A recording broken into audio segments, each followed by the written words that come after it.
Yeah, baby girl, you're so damn fine. No, wanna know if I can hit it from behind. In this tutorial, I will be showing you how to do the typewriter effect in Wondershare Filmora. First, put your video in the timeline, then go to text/credit and select common.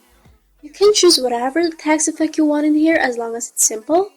Don't worry because we will be changing it later on. I choose drop. Now drag the drop effect to the timeline. Right-click and select Edit. Go to Animation and select Typewriter. Change the text to whatever you want. Change the font size, and color. And that's it. I hope you guys enjoyed this tutorial. Don't forget to like this video if you guys enjoyed it.